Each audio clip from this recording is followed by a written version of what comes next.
안녕하세요. MC 땜빵입니다. 외지인의 영종 이야기, 오늘은 조력발전 이야기를 해볼까 해요.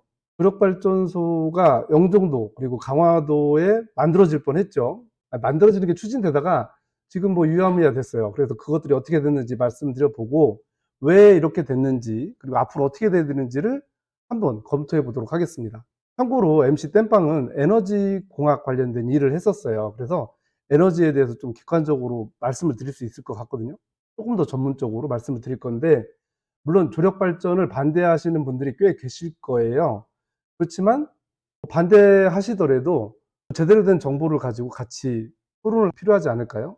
자, 경기만, 우리나라 서해, 그리고 황해라고 하죠.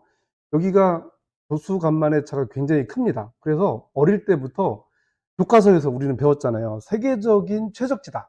조력 발전의 최적지다. 그런데 왜 조력 발전소를 못 만들고 있을까요? 시와 조력 발전소는 지금 만들어져서 돌아가고 있거든요. 세계 최대 규모라고 하는데요. 근데 그거보다 더 큰 규모로 시도했던 강화도 조력 발전이나 인천만 조력 발전소, 그다음에 가로림만 조력 발전소, 아산만 조력 발전소는 이야기만 진행되다가 무산되거나 좀 시큰둥해졌어요. 특히 가로림만 조력발전소는 아예 정부가 못을 박아버렸습니다. 이제 하지 마라. 그래서 왜 그랬는지 그것 좀 알아보고요. 앞으로의 방향성을 어떻게 가져가야 되는지 검토를 해보도록 하겠습니다. 그리고 최근에 갯벌을 보호해야 된다는 이야기가 많잖아요. 갯벌을 보호하는 것도 여러 가지 이유가 있어요. 뭐 생물 다양성을 확보해야 되고, 어민들의 생존권을 보호해야 되고, 최근에 갯벌이 탄소 흡수하는 굉장한 능력이 있다. 그러니까 보호해야 된다. 이런 논리가 있더라고요. 진짜 맞는 얘기인지 한번 보도록 하겠습니다. 시와호 조력발전소 이 그림을 보고 있는데요. 이 시와호 조력발전소는 이미 시와호를 막은 다음에 나중에 수문을 설치하고 발전소를 만들어서 가동을 하고 있는 거예요. 조력발전 규모가 세계 1위라고 합니다. 그리고 발전 방식은 단요식이고요. 단요식 발전은요, 한쪽 방향으로 물이 흐를 때는 발전을 하고 반대 방향으로 물이 흐를 때는 발전을 못 한다는 얘기예요. 시설 용량은 254메가와트급이고요. 연간 발전량이 552기가와트 시, 이 정도의 에너지 양을 발전을 한다고 합니다. 전격 낙차는 6m가 좀 안 돼요. 시와호가 굉장히 넓은데도 전격 낙차가 5.82m 밖에 안 되기 때문에 발전량이 좀 낮은 걸 수 있어요. 그리고 시와호를 매립을 했잖아요. 간석지를 간척을 했단 말이에요. 이 시와호의 수질이 너무 떨어져서 바닷물을 환류를 시켜야겠다. 이 목적 때문에 다시 이제 방조제를 튼 거예요. 시와호에 땅을 많이 쓰려고 했을 거잖아요. 그래서 이 시와호는 전체적으로 수위를 낮게 유지를 하고 있습니다. 보통 해수면보다 3.5m 정도 이렇게 낮게 유지하고 있다고 그래요. 그러니까 바닷물이 보통 높은 거예요. 그러다 보니까 바닷물이 만조시에 시와호 쪽으로 물을 흘려가면서 그 낙차를 가지고 발전을 하고, 바다가 간조가 되면 시와호에 있는 물들을 바깥으로 배수를 해가지고 낮은 수위를 유지하는 거죠. 간조 시기에는 발전을 못 하는 거예요. 이거는 항공사진입니다. 항공사진에서 보면 시와호는 내륙 쪽에 보면 육지화돼서 많이 개발도 됐어요. 육지에 민물이 있다 보니까 이게 갇혀가지고 수질이 굉장히 악화됐다고 그래요. 그래서 시와호 조력발전소를 설치한 다음부터는 환류가 잘 돼서 굉장히 물이 깨끗해졌다고 합니다. 우리나라에서 제일 크고 유일한 조력발전소고요. 전 세계적으로도 가장 크다고 그래요. 프랑스가 2위라고 하는데 프랑스는 240메가와트급이고 우리는 254메가와트급이에요. 그렇다면 우리나라는 신규 조력발전소 건립을 추진하고 있지 않을까요? 신규 조력발전소 건립이 어떻게 추진되고 있는지 알아보도록 하겠습니다. 먼저 가로림만 조력발전소예요. 가로림만 조력발전소는 충남의 서산시와 태안군 사이에 있는 내해라고 하죠. 깊숙이 안쪽으로 들어와 있는 만이에요. 이 가로림만 조력발전소는 6.8km, 비교적 짧은 방조제를 만들고요. 서산과 태안 여기를 잇는 거죠. 근데 여기가 조수간만의 차이가 6.8m라고 그래요. 만수위로 유지한 다음에 간조 시기에 낙차를 이용해 발전을 하게 되는 거죠. 총 면적은 96평방킬로미터고요. 굉장히 넓습니다. 이게 영종도가 125평방킬로미터짜리 섬이거든요. 그러니까 영종도보다 조금 작은 규모입니다. 그리고 520메가와트급이니까 시와호의 2배가 조금 넘네요.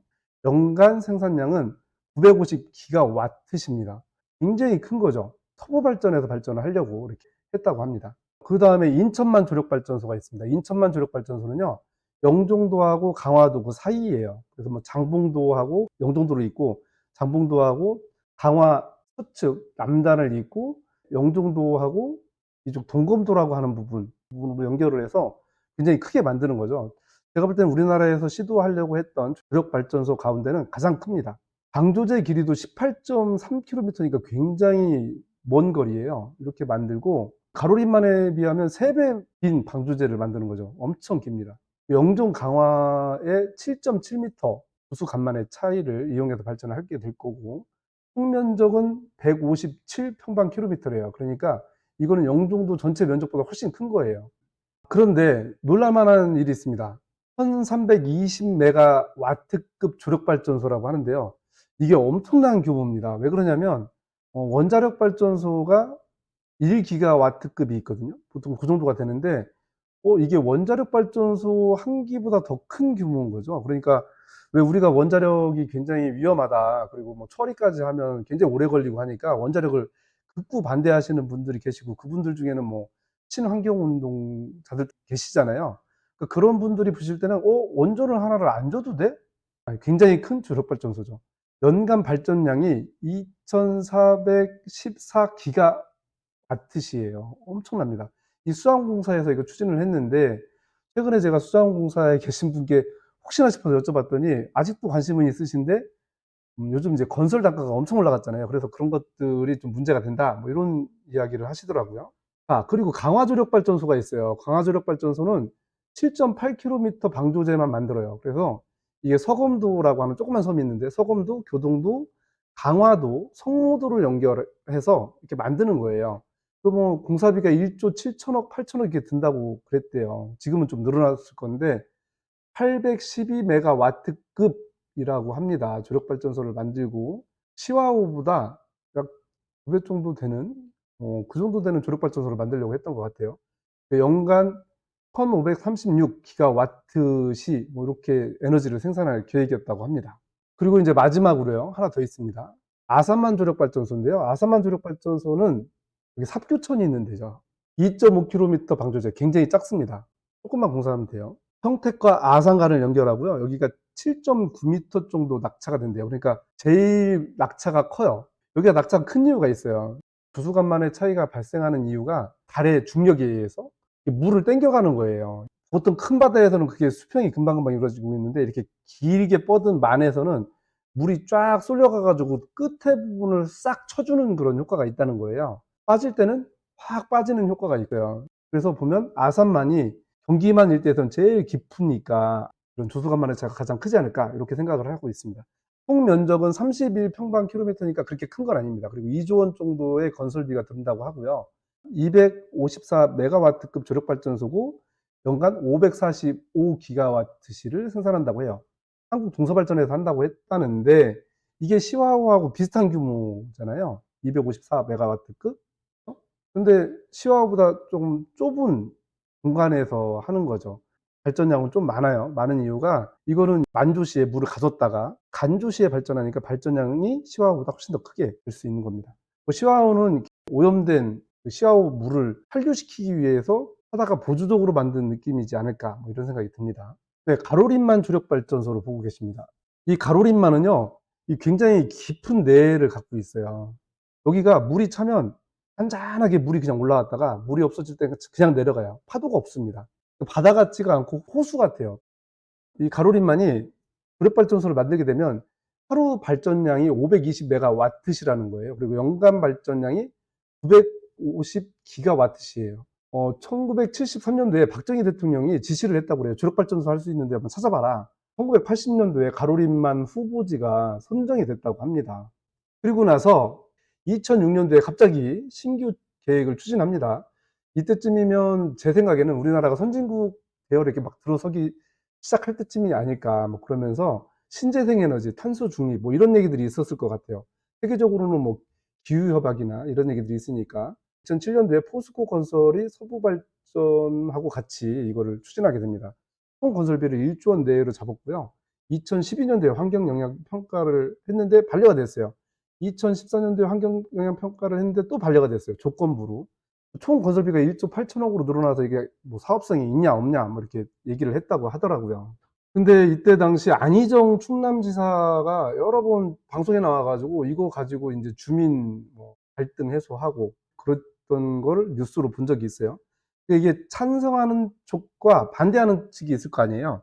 뭐 찬성하는 측은 이게 뭐 지역 개발에 도움이 된다, 관광에도 도움이 되고 에너지를 생산하니까 이 보상을 받아서 우리가 충분히 삶을 윤택하게 살 수 있다라고 하시는 분들이 계실 거고, 아니다, 우리는 필요 없다, 우리 어업을 종사하고 싶은데 왜 이거 막냐, 지금의 생활에 만족한다, 생태계가 굉장히 잘 돼 있다는 거예요, 이거 보호해야 된다, 이런 얘기가 옥신각신 있어가지고 이제 갈등이 있었던 것 같아요.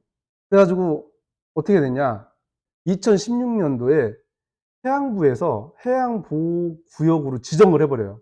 여기는 생물 다양성이 있는 곳이야, 그러니까 개발하지 마. 그래서 아예 쐐기를 박아버립니다. 이거를 법적으로 풀지 않는 한 반영구적으로 그냥 개발 금지된 상태. 그렇게 해서 이제 지금까지 오고 있는 거예요.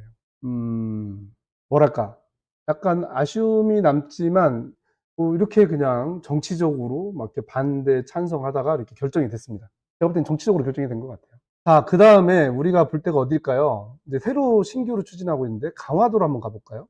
자, 강화도 조력발전을 보고 계십니다.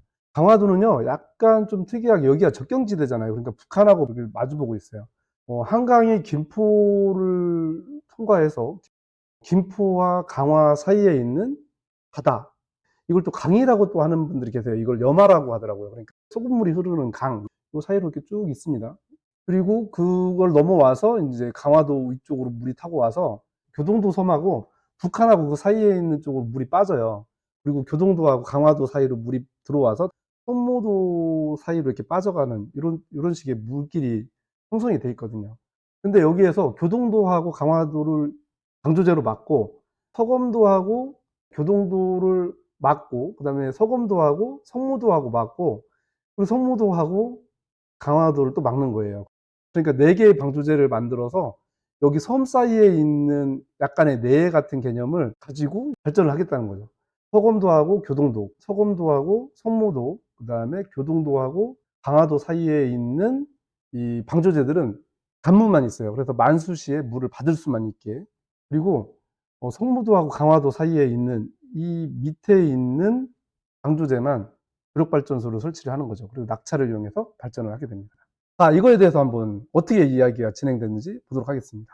우선 이렇게 환경 파괴하고 생존권 문제가 계속 있습니다. 어업을 하시는 분들이 계시잖아요. 거기에 다양한 바다 생물들이 있어요.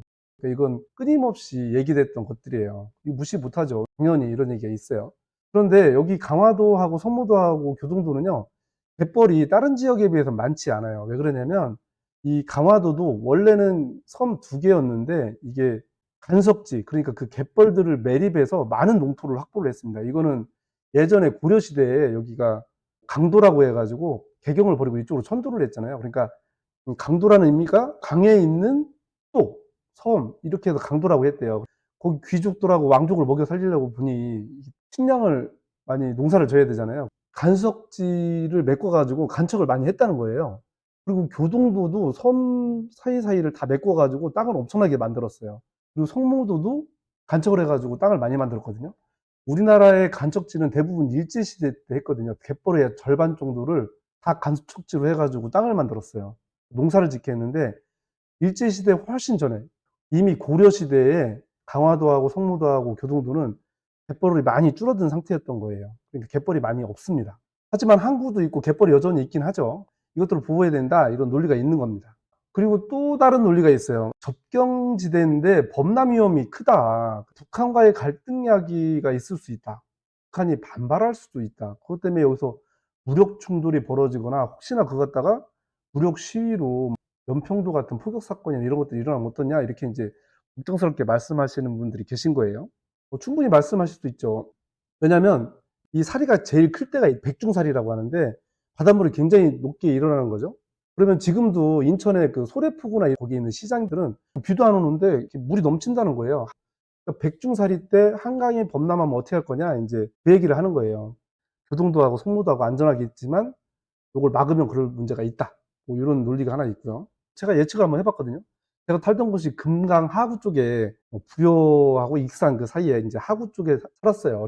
약간 이 물 흐름에 대해서 좀 알거든요. 이게 바닷물이 들어왔다 나갔다 이렇게 하고 있습니다. 자, 이게 이제 위성지도인데요. 위성지도를 보면 여기 김포에서 흘러온 한강하고 예성강 물이 합쳐져 가지고 이쪽으로 넘어옵니다. 김포에 여기 굉장히 좁은 수로가 있어요. 수로를 통과해서 다시 강화도하고 북한 접경 지역하고 좁은 수로가 또 있네요. 통과를 해서 넓게 물길이 있다가 한 3분의 1은 이쪽 교동도하고 강화도 사이로 나오고요. 3분의 2 정도는 교동도하고 북한 땅 쭉 나오는데 제가 볼 때는 바닷물이 어디까지 가냐면 마포나 이런 데까지 노량진까지 들어오니까 배가 밀물이 쫙 오면 동력 없이도 들어왔다가 한 6시간 있다가 아무 힘도 안 들이고 그냥 물이 쭉 빠져가지고 나오는 거거든요. 제가 살던 부여군 임천면인데 그 밑에 이포 각계라고 하는 데가 있어요. 이 각계가 항구인데 거기까지 물이 쭉쭉 들어왔다는 거예요. 그리고 강경까지 물이 들어와서 강경의 수산시장이 잘 발달되었던 이유가 장항 그리고 군산에서 어부들이 대기하고 있다가 크게 동력을 쓰지 않고도 쭉 들어올 수 있었다는 거죠. 물이 찬다는 건 뭐냐면 물이 꽉 차는 거예요, 여기가. 바닷물이 꽉 찬 거니까. 그리고 백중살이면 더 많이 차겠죠. 최대로 많이 차고 홍수 때 물이 딱 온다는 건 여기가 평형이 이렇게 걸려 있는 거거든요. 평형이 걸리게 되는 거죠. 그게 어떤 의미인지 제가 한번 다시 설명드릴게요. 자, 보면은 위쪽에 1.5km 구간밖에 안 돼요. 한강폭보다 조금 큰 정도. 서울의 한강폭이 한 1.2km 정도 되니까 이거보다 좀 큰 정도라고 보시면 될 것 같고요. 여기서는 제일 좁습니다. 그리고 그 이후에는 강이 별로 없어요. 여기 염화도 강은 아니고요. 실제로 강물이 범람해서 올 게 없다는 거죠. 자, 그리고 그 다음에 또 좁은 데가 어디 있냐. 강화도하고 북측 땅 1.6km가 좀 떨어져 있어요. 그 사이가. 그리고 굉장히 크게 놀고 있죠, 물이. 그리고 또 여기가 약 2.5km 되더라고요. 교동도하고 북한 쪽하고. 1.6km에 비하면 2.5km가 굉장히 큰 거예요. 그리고 쭉 가보니까 이쪽이 좀 좁아서 재봤더니 여기가 2.6km예요. 백중살이 때 물이 꽉 차잖아요. 그럼 물은 그냥 수평인 거예요. 수평이고 여기에서 1.6km, 1.5km 이렇게 되는데 여기까지도 백중살이 때는 물이 쫙 들어가요. 물이 넘쳐서 한강에서 떠내려오는 육지물하고 바닷물하고 평형을 이루는 데가 어디냐가 중요한 거죠. 근데 평형이 만나는 지점이 물론 비가 많이 오면 범람하면 그 밑쪽이겠죠. 밑쪽이고 위에는 떠밀려서 있는 상태인데 어떻게 되냐. 여기가 막힘으로써 약간 위로 올라갈 수는 있어요. 근데 여기가 굉장히 개방적으로 2.5km, 2.6km라는 거는 뻘이 드러났을 때가 아니라 물이 꽉 찼을 때 얘기잖아요. 그러면 그 물이 꽉 찼을 때 10cm, 20cm 올라가는 건 엄청나게 많은 물이 흘러가는 양이거든요. 그래서 이게 크게 영향은 없을 것 같다. 제가 볼 때는. 자, 그 다음에 저는 이거 보고 놀랬어요. 놀랬는데 인천시에서 대륙분 경계 축소에 대한 이야기가 있었다는 거예요. 이게 뭐지? 대륙분 경계가 축소된다 이 얘기는 뭘까요? 항해로 가는 토사 유출이 축소가 된다는 거예요. 그래서 중국과의 대륙분 경계에서 손해 가능성이 있다. 저는 이게 말이 안 된다고 생각했는데 인천시는 사실 이걸 가지고 아주 합당하게 강화 주력발전소를 전면 포기한다고 그리고 건의하지 않겠다. 안 하는 걸로 했다는 거예요. 이게 말이 되나? 여기 경기만은요 상당히 내륙으로 들어가 있습니다. 옛날에는 토사 유출이 엄청나게 많이 됐죠. 그것들이 한강에 수북히 모래로 쌓였거든요. 근데 요즘은 팔당댐 막고 소양강댐 막고 그 다음에 충주댐을 막았지 않습니까? 이런 댐들을 막고 나니까 물의 흐름이 굉장히 느려지는 거예요. 토사가 유출될 만큼 빠른 그 물의 흐름이 없고 침식작용이 없어요. 그러다 보니까 어차피 토사가 안 나옵니다. 한탄강이나 이쪽 예성강 쪽에 토사가 일부 나올 수는 있어요. 나올 수는 있지만 굉장히 미비하고요. 왜냐하면 한강이 갖고 있는 수계하고 예성강이 갖고 있는 수계는 비교 자체가 안 됩니다. 그리고 바다로 나올수록 물의 흐름이 굉장히 적어지기 때문에 경기만 일대를 벗어날 수가 없어요. 토사는요. 유기물 콜로이드 같은 것도 바닷물 만나서 침강하니까 뭐 그런 거나 좀 물에 좀 떠다닐 수 있을까 싶은데요. 여기까지 나올 수가 없다. 그리고 대륙붕을 연결하는 역할을 못한다. 이미 상실했다. 만약에 이 논리가 맞다면 어떻게 해야 된다? 제가 볼 때는 이걸 만들지 말자가 아니라 오히려 소양강댐, 충주댐 이거를 트자 이렇게 얘기를 해야 될 정도예요. 근데 그 말도 안 되잖아요. 근데 이 말도 안 되는 상황 가지고 아예 개발하지 말자. 그게 논리적이지 않다 이거죠. 그리고 뭔가 좀 착각을 하고 있는 것 같아요. 어떻게 대륙붕으로 해서 바다의 경계, 여기서 손해볼 수 있다라는 논리가 나왔을까요? 요 얘기를 꺼내 볼게요. 예전에는 나라별로 대륙붕을 경계로 해양을 정했어요. 지금도 이게 유효합니다. 유효한데 문제는 최근에 EEZ, 그러니까 경제수역이란 걸 만들었어요. 우선권을 갖는 거예요.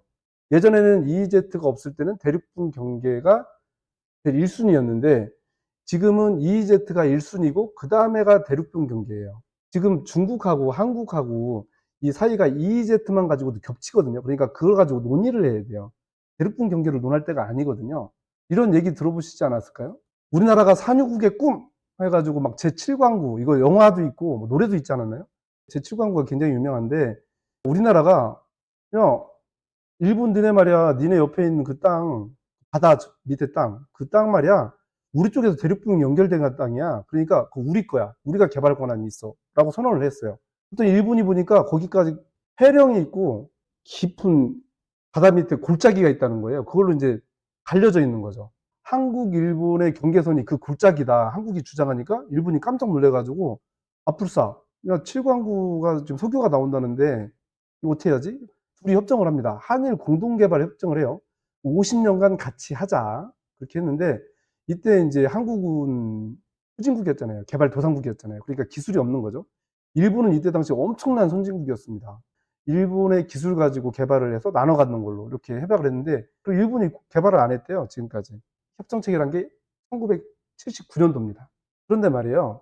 1982년도에 유엔에서 해양법 협약을 합니다. 이때 EEZ가 확정이 돼요.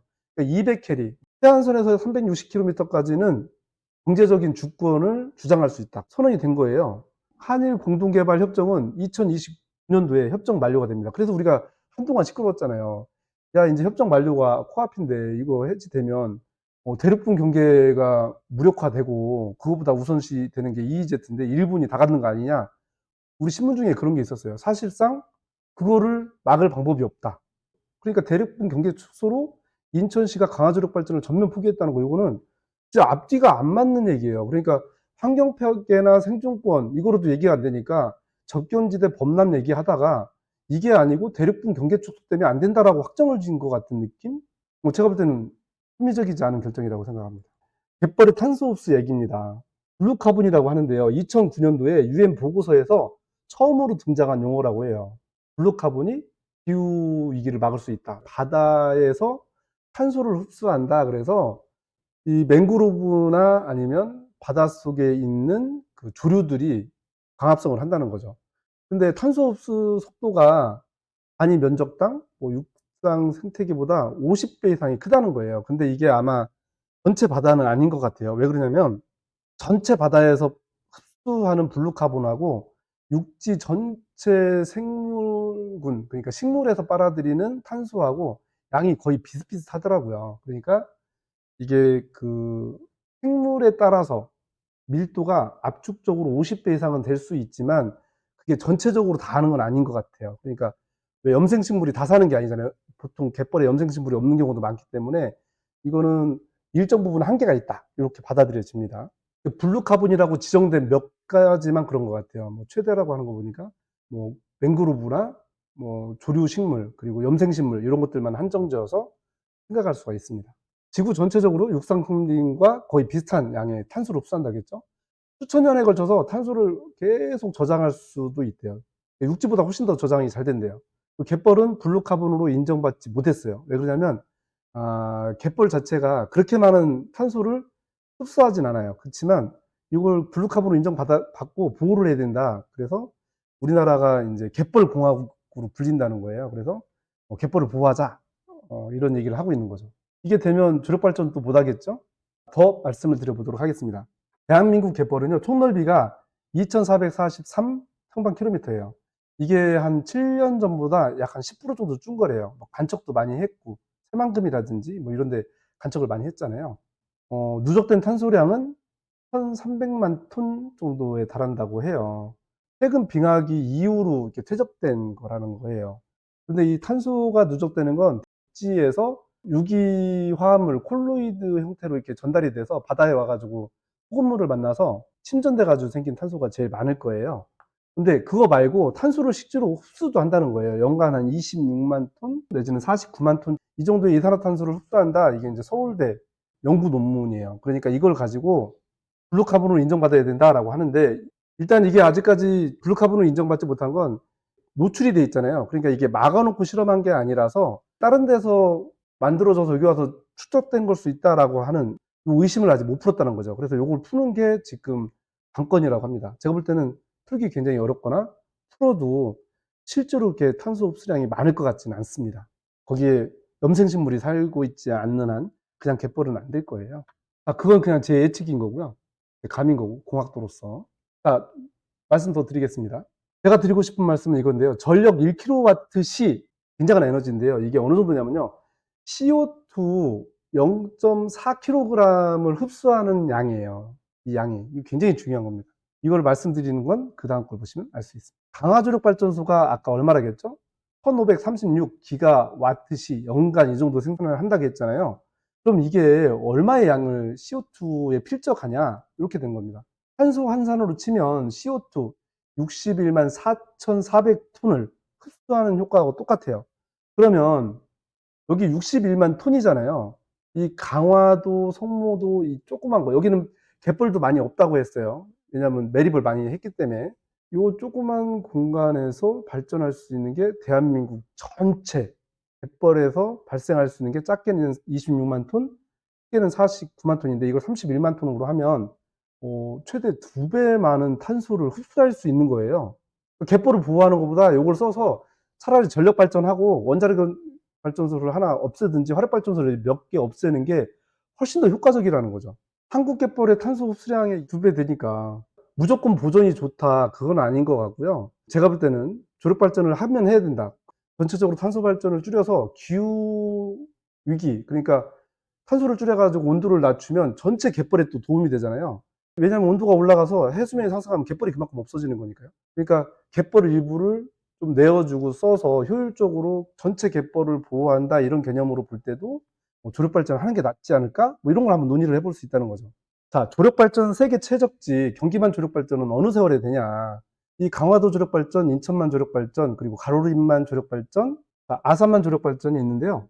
이런 것들이 다시 한번 논의가 됐으면 좋겠습니다. 제가 볼 때는. 그리고 갯벌의 탄소 흡수는 속임수냐? 뭐 제가 볼 때는 속임수라고 보진 않는데 약간 과대평가되어 있고, 탄소 흡수하는 게 50배라고 하는 수치는 다른 염생식물을 하는 건데 이렇게 전이된 것 같아요. 그러니까 이건 정확히 한번 따져볼 필요가 있는 것 같습니다. 그리고 하나 더 있어요. 이건 2편에서 만들 건데요. 이게 조력발전 1편이고요. 2편을 더 만들 거예요. 2편은 이 조력발전의 문제가 뭐냐면 아까 말씀드린 대로 달의 인력에 의해서 이렇게 만들어진 거라고 했잖아요. 물의 흐름이. 달의 공전주기와 지구의 자전주기를 따라가는 거죠. 지구는 하루에 한 바퀴를 도는데 달의 공전주기랑 맞물리면서 12시간 25분마다 만조가 찼다, 다시 만조가 차고 이렇게 되는 거거든요. 간조가 됐다, 간조가 되고. 그러다 보니까 이게 규칙성이 없어요. 우리 인간 시간에 맞춰서 제대로 탄력적으로 쓸 수가 없고요.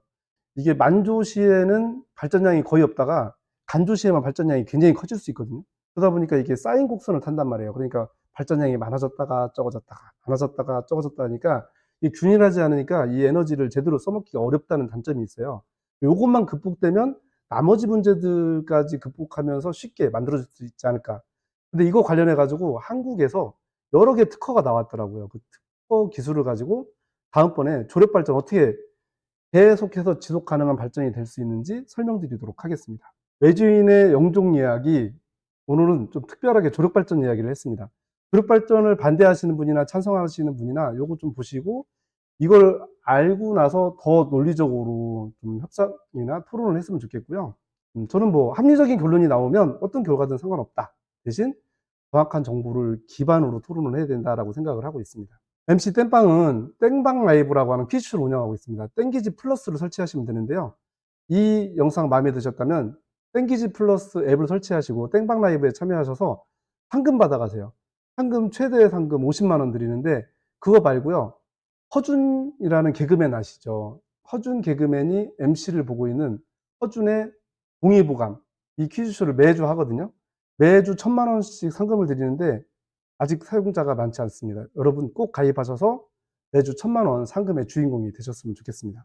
MC 허준이 진행하는 동일보감 이상으로 마치겠습니다. MC 땜빵이었습니다.